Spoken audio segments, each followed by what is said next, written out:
Hello, good evening. Welcome to Business Live. Coming up tonight, National Security Minister to deploy personnel to lands owned by Ghana Civil Aviation Authority after workers protest encroachment. Parliament approves tax waiver for Ghana Revenue Authority's IT Training Academy. We will hear how this will help modernize our tax revenue system. And electronic forensic experts at E-Crime Bureau warn mobile money fraud is at alarming levels and fraudsters are becoming more sophisticated. Thanks for being with us. Details right after this break.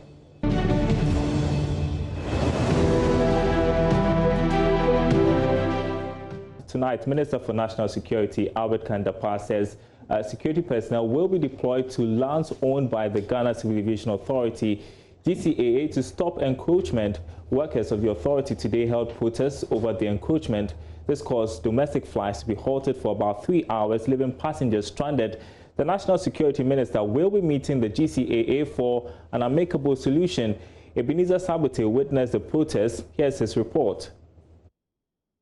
Workers of the Ghana Civil Aviation have been agitating over the encroachment of their lands as well as theft and destruction of their safety equipment. Earlier in the day, the workers held a protest to press on government to intervene by evicting these encroachers. The Tuesday morning's action disrupted domestic flight operations, resulting in delays for about 3 hours. Spokesperson for the aggrieved workers is William Amwako. Lands.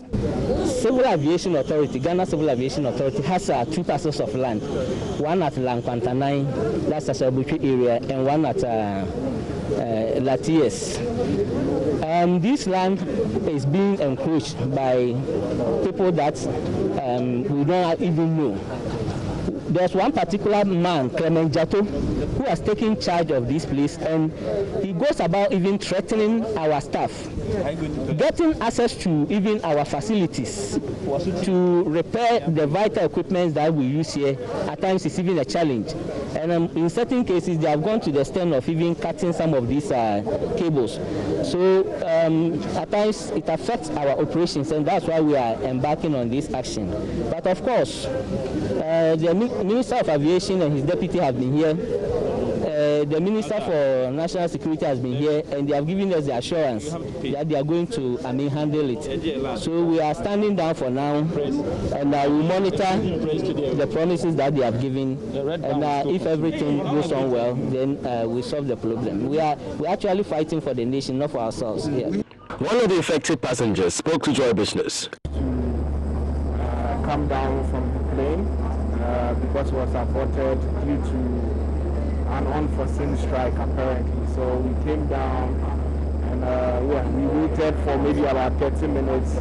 Not much information was given to us, and then we were later informed that we can now board again. So we tried boarding again, but then once we were on the bus about to leave, we were informed that so it has been aborted again. So we had to come down. We waited for a few minutes, and we were told that it's okay, we have the clearance to go again. So now we are headed to the plane. It's been a weird, it's been a very weird experience of back and forth. Not so much transparency, but it seems that at least we are trying to resolve the issue. Meanwhile, Minister for National Security Albert Kandapar is convening a meeting next week for an amicable resolution to the problem. He is therefore urged to get the appropriate security personnel to take over the properties.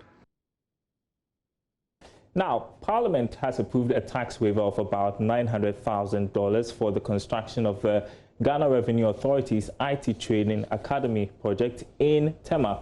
The project is in respect of government's efforts to modernize the tax revenue system and improve on the usage of IT-based business processes for better service delivery.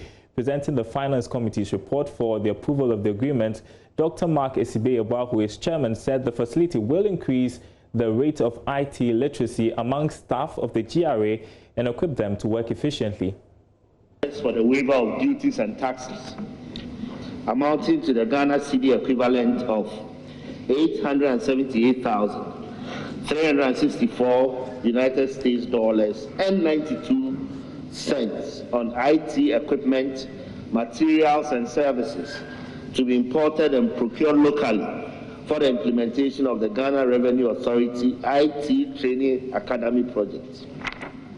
Mr. Speaker, as part of efforts to modernize the tax revenue system in the country and improve on the usage of IT-based business processes for better service delivery, GRA is implementing an IT infrastructure project. Under the project, an IT training institute would be constructed. The training institute would enable the GRA improve upon its IT literacy and provide skills to ensure proper use of the IT applications within the Ghana Revenue Authority. In order to successfully undertake this project, Parliament approved an amount of 3.5 million euros with a grant of 1.5 million euros in 2016. The authority has prepared the land and completed all needed evaluations, as well as acquired all the necessary permits to undertake the project. As part of the terms of the agreement between the Government of Ghana and GOPA Infra GmbH, the consultant and its foreign staff are to be exempted from the payment of all taxes, duties, and levies to be imposed in Ghana in connection with the procurement of services, equipment, materials, and supplies necessary for the performance of the services under the project. Mr. Speaker, the request is to enable Government of Ghana fulfill its part of the agreement and to ensure a successful implementation of the project. Now, contributing to the debate on the floor, MP for Kumbungu Ras Mubarak said the approval of the tax waiver is essential and long overdue. The construction of an ICT center for the Ghana Revenue Authority is long overdue. Mr. Speaker, in view of the times we live in, it is important that we harness the opportunities within the country to be able to collect a lot of taxes. And one of the ways to do that is to digitalize our tax collection system by providing a lot of capacity building as well for staff of the Ghana Revenue Authority. There are so many people, Mr. Speaker, in this country who are not paying taxes. We are unable to reach out to them simply because of the structure of our own tax system. Mr. Speaker, just yesterday we were talking about the number of people who we should go after in the payment of taxes. Mr. Speaker, look at the gift tax we have in this country. The law states that if anyone collects a gift whose value is more than 50 Ghana cedis, the person is enjoined by law to pay taxes. Boyfriends are giving their girlfriends all manner of things. Mr. Speaker, politicians are giving delegates all manner of gifts, and the requisite taxes are not being paid on these gifts. So it is important, if we want more roads, Mr. Speaker, if we want more roads, if we want more schools, if we want more hospitals, if we want better facilities, then we have to pay taxes. And in paying taxes, we need to improve the efficiency of the tax collecting agency through enhanced, capacity building, so that they will be able to do the job that they are enjoined to do, to give us more revenue to build the things that we are expected to build. Well, speak of IT, electronic money fraudsters have gotten more sophisticated. They are now outwitting financial institutions and hijacking the e-systems of their daily transactions. E-Crime Bureau, Accra-based electronic forensic experts are worried the increasing numbers of bank staff, for example, who are being outwitted by the hackers and fraudsters through clearly worded back-end messages for approval is now alarming. Eric Okumensa is technical head of E-Crime Bureau. Criminals are impersonating telecom organizations and coaxing people or financial institutions as well as individuals to transfer funds fraudulently to them. So that is what Bank of Ghana seeks to communicate to the financial institutions. The Bank of Ghana mentioned that criminals call the financial institutions. Another scheme that we have seen is the email-related one, where these criminals send emails to financial institutions telling them that they want to actually teach them how to reverse financial transactions on the Momo platforms. Another one that we have also seen is that the criminals, they themselves go to the financial institutions and then they print tags as if they are coming from these telecommunication organizations and then try to, social engineer them to transfer funds to them. So basically, these are one or two, modus operandi that these guys are using to defraud people, and partly because the awareness is not there. The awareness is not there. So people just take things as it is, and then they, transfer funds to criminals before knowing that it is fraud. So the Bank of Ghana is one of increasing fraud perpetrated by hackers in banks. This is how they do it. The bank staff are asked to enter certain codes on their mobile platform. The codes approving officers entered then lead to the debiting of the bank's mobile wallet and that of clients subsequently. Eric Mensah also cautions public sensitization should be increased to protect bank customers. For the financial institutions, as Bank of Ghana rightly mentioned in the circular, no single person should be allowed to operate, in fact, do these reversals. There should be some dual control, and then there should be training, so data protection issues, and then also they should look for insider involvement. Sometimes we see these things happen, and you realize after investigations there are insiders involved. So financial institutions should take these things seriously. Now, for the ordinary subscriber on the grounds, please and please, not all that glitters is gold. Let's not follow, how do I call it, GC deals, too good to be true deals. Someone calls you and says, oh, I want to show you how to, make money in some few hours. Then you follow through, especially in relation to this modus operandi that Bank of Ghana has really sent out. Do not follow instructions from anybody telling you that they want to teach you how to reverse funds. No, please.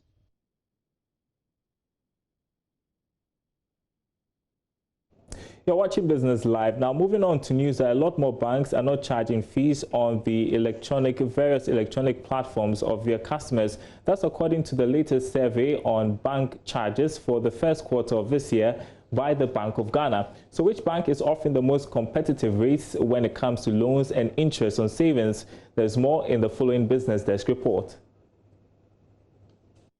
Covers the first 6 months of this year. It shows that out of 23 banks in the country, only 15 charge customers on services carried out on their various electronic platforms.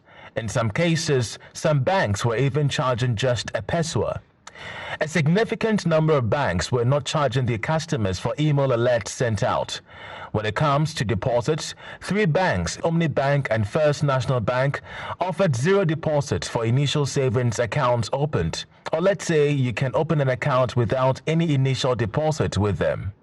Also, 3 banks allowed depositors to operate the accounts without deposits, while banks like Stanbic, Zenith Bank, Standard Chartered and Societe Generale asked for 100 cedis, which can be described as the highest among the banks. When it comes to the commission on turnover, Prudential Bank might be offering the highest charge for individual transactions. For current accounts, 6 commercial banks actually waived all the charges. For customers who requested checks and bookless transactions, First National Bank offered a highest charge of up to 15 Ghana cedis, while some banks did not charge anything. For monthly bank statements, more than 15 banks were not charging their clients. A careful look at the report shows that a lot more banks were not charging customers on some other essential services like commitment fees and insurance and other facilities. 18 commercial banks were not charging customers for using their card on their own platforms. Barclays had the highest range price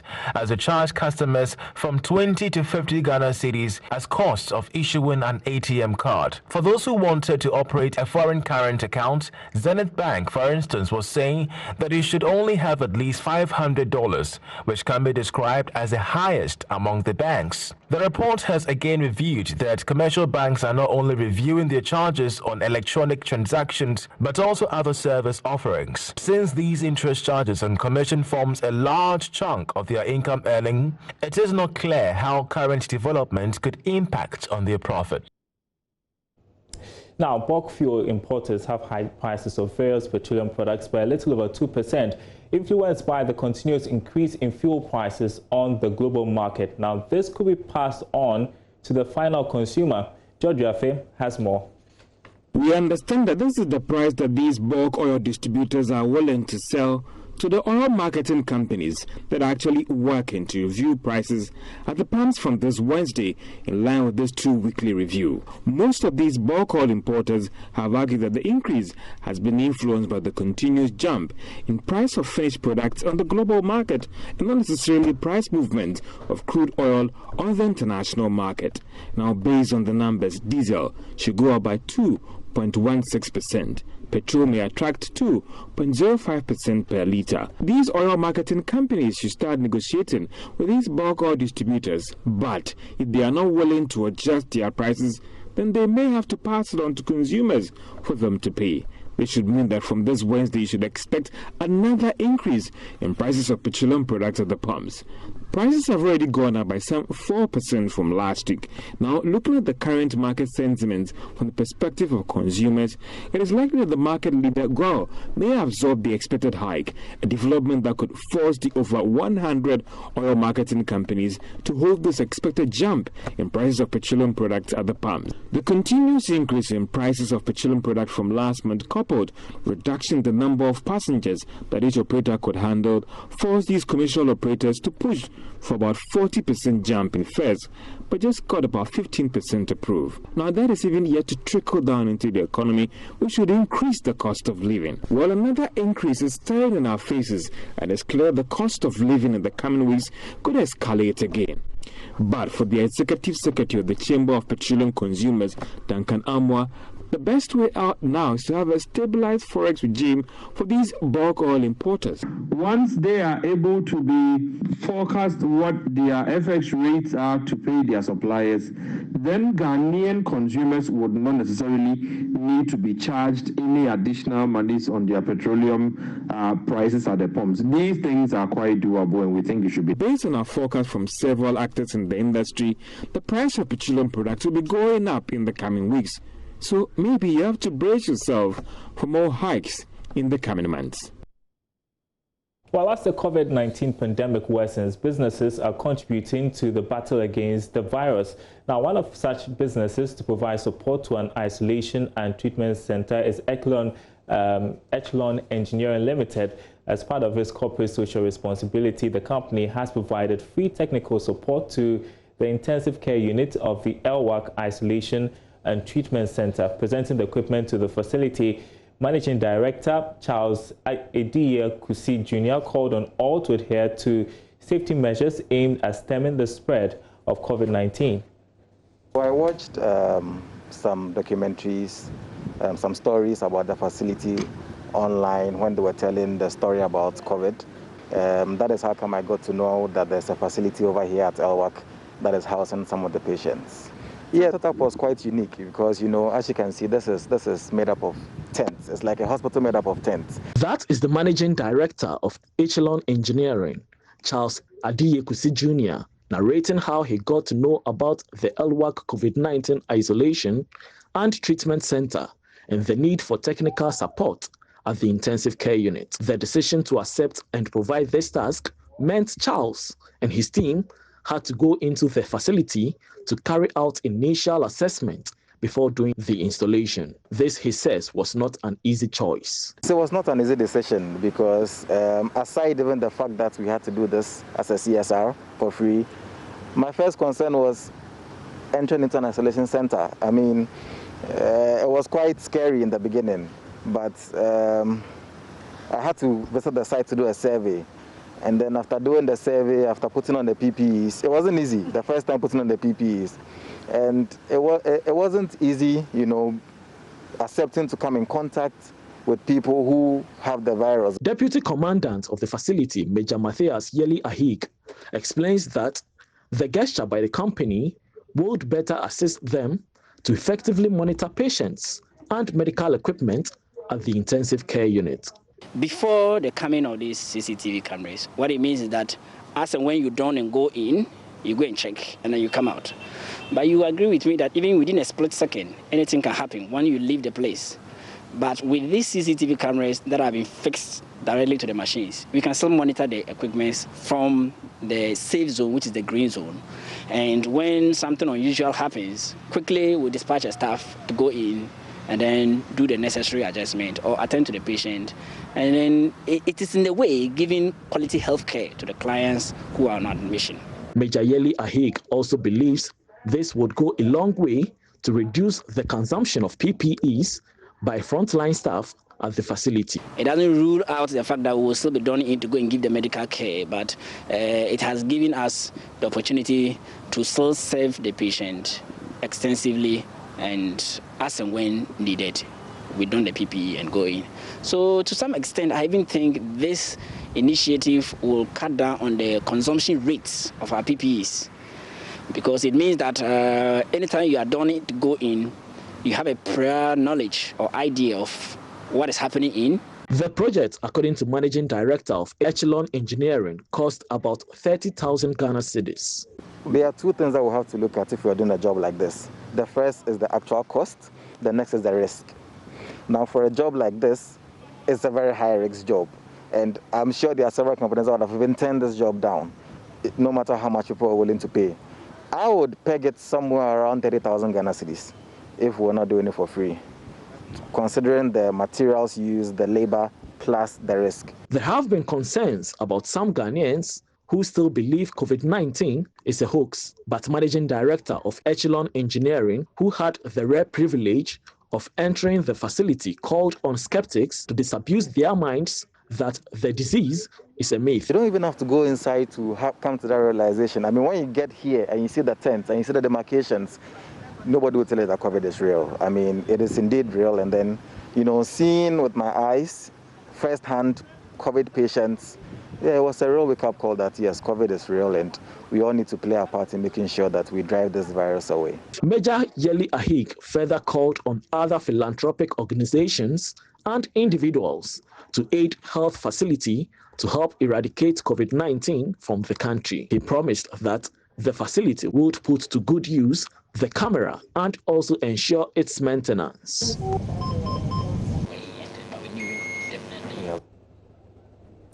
Great to see such support during these times. That's Business Live tonight. Thanks for watching. More news, as always, on our website, myjoyonline.com/business. We've got the day's latest, including receiver saying it's going to pay claims of ex-staff of defunct microfinance companies, and more on that interview with the Registrar General on Business Live yesterday. You want to catch all of that on that website, myjoyonline.com/business. My name is Darryl Kwao. Thanks for watching. We're back same time tomorrow.